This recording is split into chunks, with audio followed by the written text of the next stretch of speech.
forgot to turn my air conditioner on when I was between chapters. There's an airplane flying overhead anyways. It's gone now though. Okay.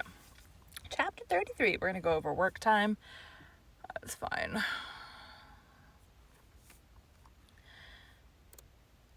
Today we'll be continuing Little Women by Louisa May Alcott. 33. Joe's Journal.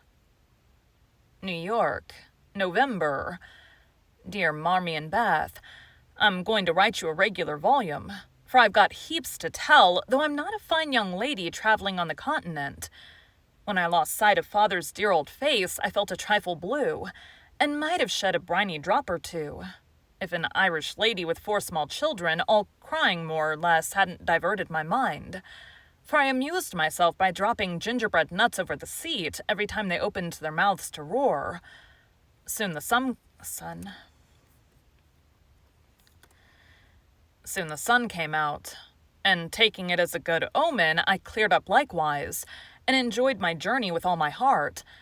Mrs. Kirk welcomed me so kindly I felt at home at once, even in that big house full of strangers. She gave me a funny little sky parlor, all she had, but there's a stove in it, and a nice table and a sunny window, so I can sit here and write whenever I like. A fine view and a church tower opposite atone for the many stairs, and I took a fancy to my den on the spot. The nursery where I'm to teach and sew is a pleasant room next Mrs. Kirk's private parlor, and the 2 little girls are pretty children. Rather spoiled, I fancy, but they took to me after telling them the 7 bad pigs, and I've no doubt I shall make a model governess. I'm to have my meals with the children, if I prefer it to the great table, and for the present I do, for I am bashful, though no one will believe it. Now, my dear, make yourself at home, said Mrs. K in her motherly way. I'm on the drive from morning to night, as you may suppose, with such a family, but a great anxiety will be off my mind if I know the children are safe with you. My rooms are always open to you, and your own shall be as comfortable as I can make it. There are some pleasant people in the house if you feel sociable, and your evenings are always free. Come to me if anything goes wrong, and be as happy as you can. There's the tea bell. I must run and change my cap. And off she bustled, leaving me to settle myself in the new nest.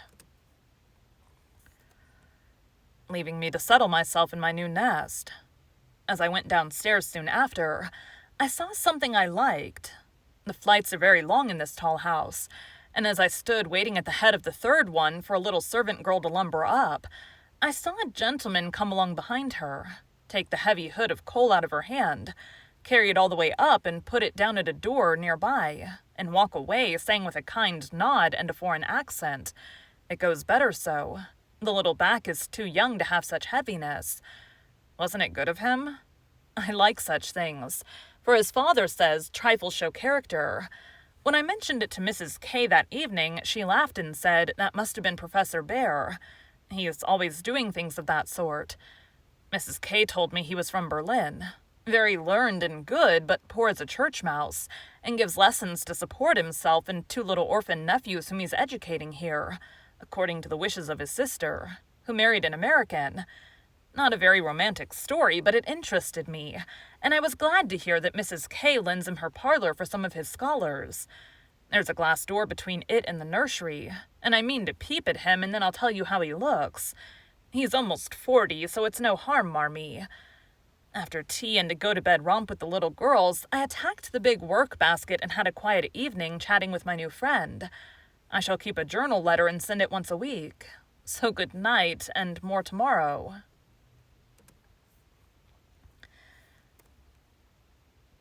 Tuesday Eve. Had a lively time in my seminary this morning, for the children acted like Sancho, and at one time I really thought I should shake them all round. Some good angel inspired me to try gymnastics, and I kept it up till they were glad to sit down and keep still. After luncheon, the girl took them out for a walk, and I went to my needlework like little Mabel, with a willing mind. I was thanking my stars that I'd learned to make nice buttonholes when the parlor door opened and shut, and someone began to hum "Kennst du das Land" like a big bumblebee. It was dreadfully improper, I know, but I couldn't resist the temptation, and lifting one end of the curtain before the glass door, I peeped in. Professor Bear was there, and while he arranged his books, I took a good look at him. A regular German, rather stout, with the brown hair tumbled all over his head, a bushy beard, good nose, the kindest eyes I ever saw, and a splendid big voice that does one's ears good, after our sharp or slipshod American gabble. His clothes were rusty, his hands were large, and he hadn't a really handsome feature in his face except his beautiful teeth. Yet I liked him, for he had a fine head. His linen was very nice, and he looked like a gentleman, though 2 buttons were off his coat. And there was a patch on one shoe. He looked sober in spite of his humming, till he went to the window to turn the highest... Ow. Car driving by anyways. He looked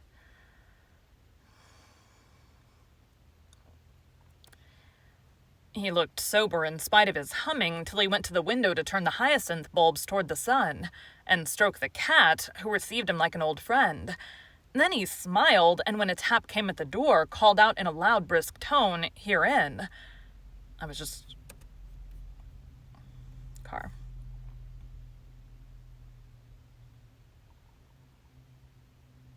Airplane?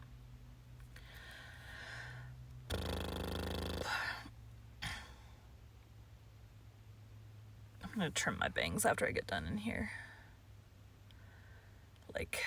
I don't know. I typically trim to eyebrow level. Right now they're poking me in the eyes. Typically I get my hair cut every 3 months, and I typically have to cut it once or twice in between there. Bangs are easy to do. Everything else I do not do myself.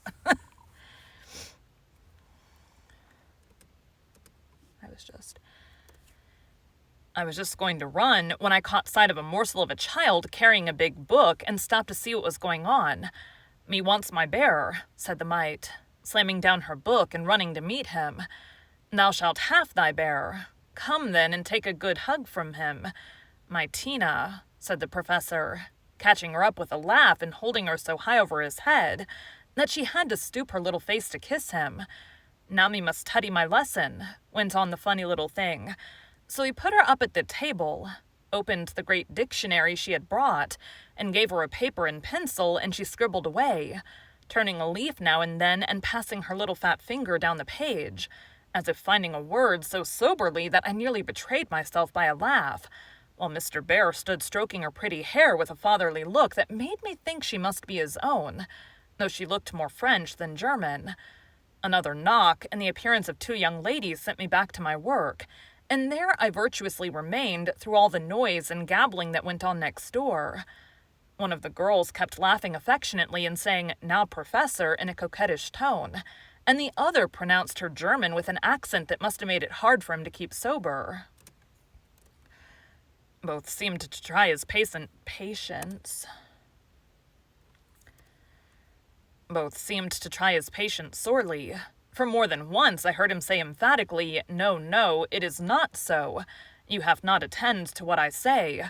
And once there was a loud rap as if he struck the table with his book, followed by the despairing exclamation, "Prut, it all goes bad this day." Poor man. I pitied him, and when the girls were gone, took just one more peep to see if he survived it. He seemed to have thrown himself back in his chair, tired out, and sat there with his eyes shut till the clock struck 2. When he jumped up, put his books in his pocket as if ready for another lesson, and taking little Tina, who had fallen asleep on the sofa, in his arms, he carried her quietly away. I fancy he's had a hard life of it. Mrs. Kirk asked me if I wouldn't go down to the 5 o'clock dinner, and feeling a little bit homesick, I thought I would, just to see what sort of people are under the same roof with me. But I made myself respectable and tried to slip in behind Mrs. Kirk, but as she is short and I'm tall, my efforts at concealment were rather a failure. She gave me a seat by her, and after my face cooled off, I plucked up my courage and looked about me. The long table was full, and everyone intent on getting their dinner. The gentlemen especially, who seemed to be eating on time, for they bolted in every sense of the word, vanishing as soon as they were done. There was the usual assortment of young men absorbed in themselves, young couples absorbed in each other, married ladies and their babies, and old gentlemen in politics. I don't think I shall care to have much to do with any of them, except one sweet-faced maiden lady who looks as if she had something in her. Cast away at the very bottom of the table was the professor, shouting answers to the questions of a very inquisitive deaf old gentleman on one side, and talking philosophy with a Frenchman on the other. If Amy had been here, she'd have turned her back on him forever, because, sad to relate, he had a great appetite and shoveled in his dinner in a manner which would have horrified her ladyship. I didn't mind, for I like to see folks eat with a relish, as Hannah says, and the poor man must have needed a deal of food after teaching idiots all day. As I went upstairs after dinner, 2 of the young men were settling their hats before the hall mirror, and I heard one say low to the other, "Who's the new party? Governess or something of that sort. What the deuce is she at our table for? Friend of the old lady's. Handsome head, but no style. Not a bit of it. Give us a light and come on." I felt angry at first, and then I didn't care, for a governess is as good as a clerk, and I've got sense if I haven't style, which is more than some people have, judging from the remarks of the elegant beings who clattered away smoking like bad chimneys. I hate ordinary people. Thursday. Yesterday was a quiet day, spent in teaching, sewing, and writing in my little room, which is very cozy with a light and fire. I picked up a few bits of news and was introduced to the professor. It seems that Tina is the child of the Frenchwoman who does the fine ironing in the laundry here. The little thing has lost her heart to Mr. Bear, and follows him about the house like a dog whenever he's at home, which delights him, and he is very fond of children, though a bachelador. Kitty and Minnie Kirk likewise regard him with affection and tell all sorts of stories about the plays he invents, the presents he brings, and the splendid tales he tells. The young men quiz him, it seems, call him Old Fritz, Lager Beer, Ursa Major, and make all manner of jokes on his name. But he enjoys it like a boy. Mrs. K says, and takes it so, no. But he enjoys it like a boy, Mrs. K says, and takes it so good-naturedly that they all like him in spite of his foreign ways. The maiden lady is a Miss Norton, rich, cultivated, and kind. She spoke to me at dinner today, for I went to table again. It's such fun to watch people, and asked me to come and see her at her room. She has fine books and pictures, knows interesting persons, and seems friendly, so I shall make myself agreeable, for I do want to get into good society, only it isn't the same sort that Amy likes. I was in our parlor last evening when Mr. Bear came in with some newspapers for Mrs. Kirk. She wasn't there, but Minnie, who's a little old woman, introduced me very prettily. This is Mamma's friend, Miss March. Yes, and she's jolly, and we like her lots, added Kitty, who is an infant terrible. We both bowed, and then we laughed, for the prim introduction and the blunt addition were rather a comical contrast. Ah, yes, I hear these naughty ones go to vex you, Miss March.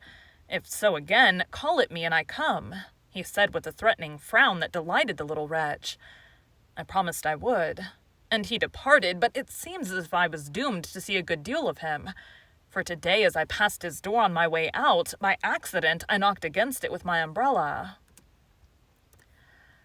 It flew open, and there he stood in his dressing gown with a big blue sock on one hand and a darning needle in the other. He didn't seem at all ashamed of it, for when I explained and hurried on, he waved his hand, sock and all, saying in his loud, cheerful way, "You have a fine day to make your walk. Bon voyage, mademoiselle." I laughed all the way downstairs, but it was a little pathetic also to think of the poor man having to mend his own clothes. The German gentleman embroiderer, I know, but darning hose is another thing and not so pretty.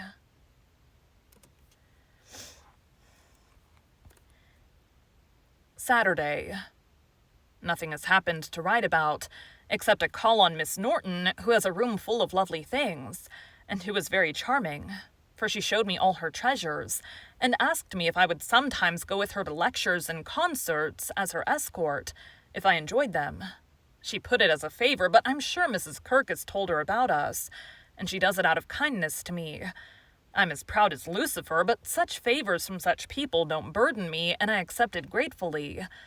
When I got back to the nursery, there was such an uproar in the parlor that I looked in, and there was Mr. Bear down on his hands and knees with Tina on his back, Kitty leading him with a jump rope, and Minnie feeding two small boys with seed cakes as they roared and ramped in cages built of chairs. "We are playing nursery," explained Kitty. "This is mine Effluent," added Tina, holding on by the professor's hair. "Mama always allows us to do what we like Saturday afternoon when Franz and Emil come. Doesn't she, Mr. Bear?" said Minnie. The Effluent sat up, looking as much in earnest as any of them, and said soberly to me, "I give you my word, it is so. If we make too large a noise, you shall say hush to us, and we go more softly." I promised to do so, but left the door open and enjoyed the fun as much as they did. For a more glorious frolic I never witnessed.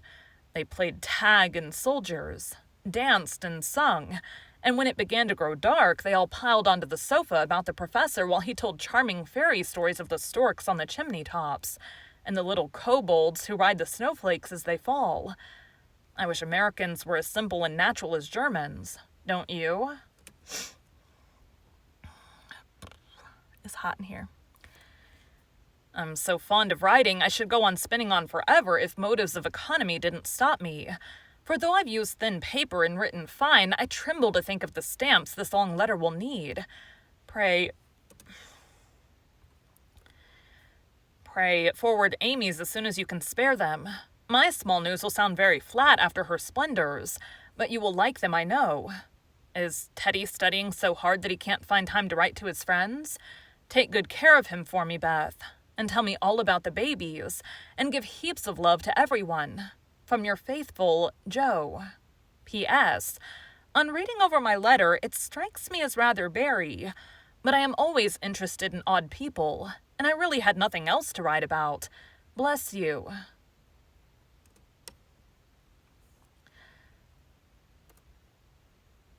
December.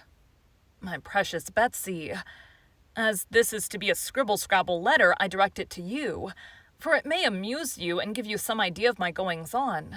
For though quiet, they are rather amusing, for which, oh, be joyful. After what Amy would call Herculean efforts, in the way of mental and moral agriculture, my young ideas begin to shoot and my little twigs to bend as I could wish. They are not so interesting to me as Tina and the boys, but I do my duty by them, and they are fond of me. Franz and Emil are jolly little lads, quite after my own heart, for the mixture of German and American spirit in them produces a constant state of effervescence. Saturday afternoons are riotous times, whether spent in the house or out, for on pleasant days they all go to walk, like a seminary, with the professor and myself to keep order, and then such fun. We are good friends now, and I've begun to take lessons. I really couldn't help it, and it all came about in such a droll way that I must tell you. To begin at the beginning, Mrs. Kirk called to me one day as I passed Mr. Bear's room where she was rummaging. "Did you ever see such a den, my dear? Just come and help me put these books to rights, for I've turned everything upside down, trying to discover what he's done with the 6 new handkerchiefs I gave him not long ago." I went in, and while we worked, I looked about me, for it was a den, to be sure.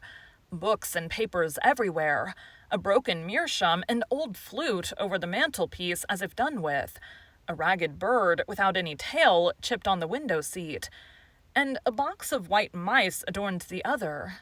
Half-finished boats and bits of string lay among the manuscripts. Dirty little boots stood drying before the fire, and traces of the dearly beloved boys for whom he makes a slave of himself were to be seen all over the room. After a grand rummage, 3 of the missing articles were found, one over the birdcage, one covered with ink, and a third, burnt brown, having been used as a holder. "Such a man," laughed good-natured Mrs. K as she put the relics in the rag bag. "I suppose the others are torn up to rig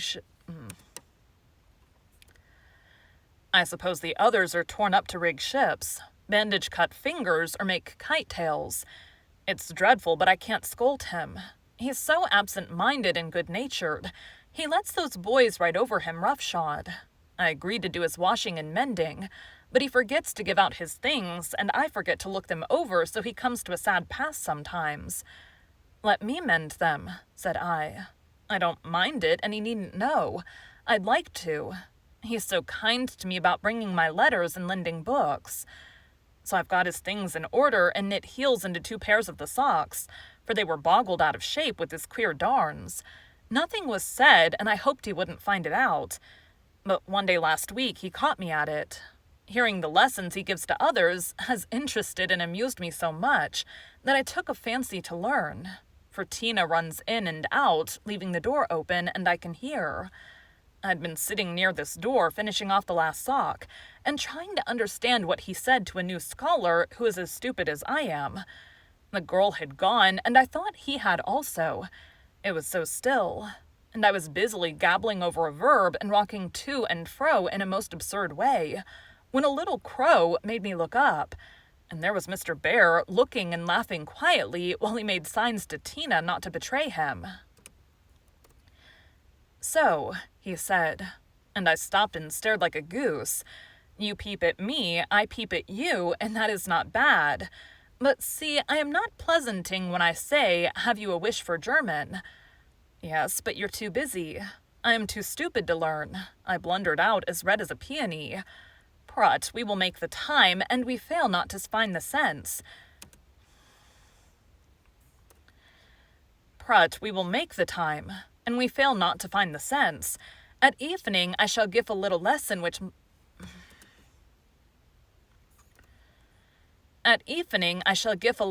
with much gladness. For look you, Miss March, I have this debt to pay." And he pointed to my work. "Yes, they say to one another, these so kind ladies, he is a stupid old fellow. He will see not what we do. He will never observe that his sock heels go not in holes any more. He will think his buttons grow out new when they fall, and believe that strings make theirselves. But I have an eye, and I see much. I have a heart, and I feel thanks for this. Come a little lesson then and now, or no more good fairy works for me and mine." Of course I couldn't say anything after that. And as it really is a splendid opportunity, I made the bargain, and we began. I took 4 lessons, and then I struck fast in a grammatical bog. The professor was very patient with me, but it must have been torment to him, and now and then he'd look at me with such an expression of mild despair that it was a toss-up with me whether to laugh or cry. I tried both ways, and when it came to a sniff of utter mortification and woe, he just threw the grammar onto the floor and marched out of the room. I felt myself disgraced and deserted forever, but didn't blame him a particle, and was scrambling my papers together, meaning to rush upstairs and shake myself hard, when in he came as brisk and beaming as if I'd covered myself with glory. "Now we shall try a new way. You and I will read these pleasant little Marchen together, and dig no more in that dry book that goes in the corner for making us trouble." He spoke so kindly, and opened Hans Andersen's fairy tales so invitingly before me, that I was more ashamed than ever, and went at my lesson in a neck-or-nothing style that seemed to amuse him immensely. I forgot my bashfulness and pegged away. No other word will express it, with all my might, tumbling over long words, pronouncing according to the inspiration of the minute, and doing my very best. Okay, Hans Andersen is Dutch. Why are they practicing German with Dutch fairy tales? They should be doing Grimm's for German. Who knows?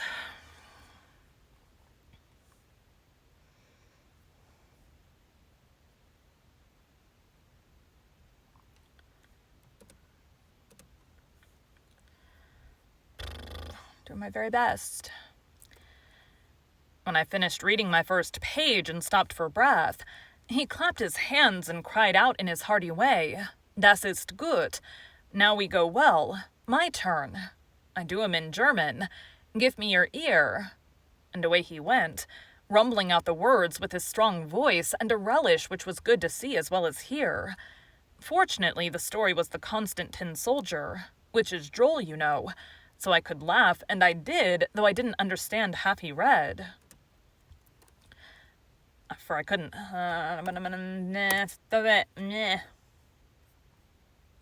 Oh, that's fun.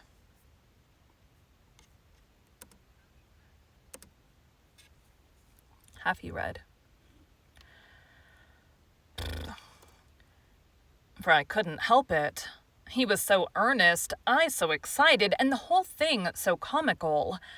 After that, we got on better, and now I read my lessons pretty well, for this way of studying suits me, and I can see that the grammar gets tucked into the tales and poetry as one gives pills and jelly. I like it very much, and he doesn't seem tired of it yet, which is very good of him, isn't it? I mean to give him something on Christmas, for I dare not offer money. Tell me something nice, Marmee. I'm glad Laurie seems so happy and busy that he's given up smoking and lets his hair grow. You see, Beth manages him better than I did. I'm not jealous, dear. Do your best, only don't make a saint of him. I'm afraid I couldn't like him without a spice of human naughtiness. Read him bits of my letters. I haven't time to write much, and that will do just as well. Thank heaven Beth continues so comfortable.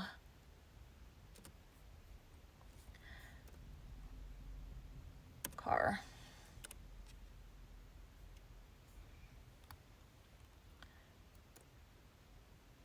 January. Happy New Year to you all. My dearest family, which of course includes Mr. L. and a young man by the name of Teddy. I can't tell you how much I enjoyed your Christmas bundle, for I didn't get it till night and had given up hoping. Your letter came in the morning, but you said nothing about a parcel, meaning it for a surprise, so I was disappointed, for I'd had a kind of a feeling that you wouldn't forget me. I felt a little low in my mind as I sat up in my room after tea, and when the big, muddy, battered-looking bundle was brought to me, I just hugged it and pranced. It was so homey and refreshing that I sat down on the floor and read and looked and ate and laughed and cried.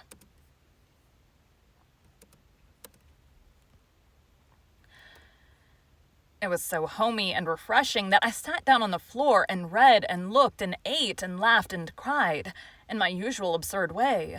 The things were just what I wanted, and all the better for being made instead of bought. Beth's new ink bib was capital, and Hannah's box of hard gingerbread will be a treasure. I'll be sure and wear the nice flannels you sent, Marmee, and read carefully the books Father has marked. Thank you all heaps and heaps. Speaking of books reminds me that I'm getting rich in that line. For on New Year's Day, Mr. Bear gave me a fine Shakespeare. It is one he values much, and I've often admired it. Set up in the place of honor with his German Bible, Plato, Homer, and Milton. So you may imagine how I felt when he brought it down, without its cover, and showed me my name in it, from my friend Frederick Bear. You say often you wish a library. Here I give you one, for between these lids, he meant covers, is many books in one. Read him well, and he will help you much, for the study of character in this book will help you to read it in the world and paint it with your pen. I thanked him as well as I could, and talked now about my library as if I had 100 books. I never knew how much there was in Shakespeare before, but then I never had a bear to explain it to me. Now don't laugh at his horrid name. It isn't pronounced either bear or beer, as people will say it, but something between the two, as only Germans can give it. I'm glad you both like what I tell you about him, and hope you will know him some day. Mother would admire his warm heart, Father his wise head. I admire both, and feel rich in my new friend, Frederick Bear. Not having much money or knowing what he'd like, I got several little things and put them about the room, where he would find them unexpectedly. They were useful, pretty, or funny. A new standish on his table, a little vase for his flower. He always has one, or a bit of green in a glass to keep him fresh, he says, and a holder for his blowers that he needn't burn up what Amy calls moishures. I made it... Airplane. We are 13 minutes past work time. I should be almost done, though. It shows them at the bottom of the thingy. Today was a shower day, so I should have just done one chapter today, but these suckers are long. I made it. I made it like those Beth invented. A big butterfly with a fat body and black and yellow wings, worsted feelers, and bead eyes. It took his fancy immensely, and he put it on his mantelpiece as an article of virtu, so it was rather a failure after all. Poor as he is, he didn't forget a servant or a child in the house, and not a soul here, from the French laundry woman to Miss Norton, forgot him. I was so glad of that. They got up a masquerade and had a gay time New Year's Eve. I didn't mean to go down, having no dress, but at the last minute Mrs. Kirk remembered some old brocades, and Miss Norton lent me lace and feathers, so I dressed up as Mrs. Malaprop, and sailed in with a mask on. No one knew me, for I disguised my voice, and no one dreamed of the silent, haughty Miss March, for they think I'm very stiff and cool, most of them, and so I am to whippersnappers, could dance and dress and burst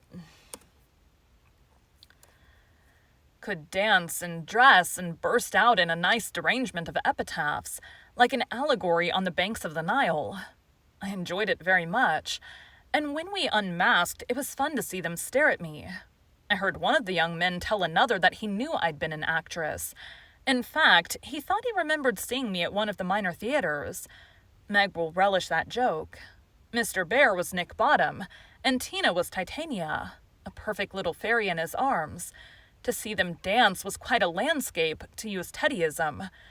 I had a very happy New Year after all, and when I thought it over in my room, I felt as if I was getting on a little in spite of my many failures, for I'm cheerful all the time now, work with a will, and take more interest in other people than I used to, which is satisfactory.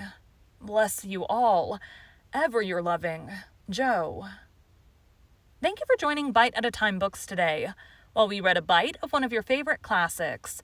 Again, my name is Bree Carlile, and I hope you come back tomorrow for the next bite of Little Women. All done. All right, time to work. Thanks, guys.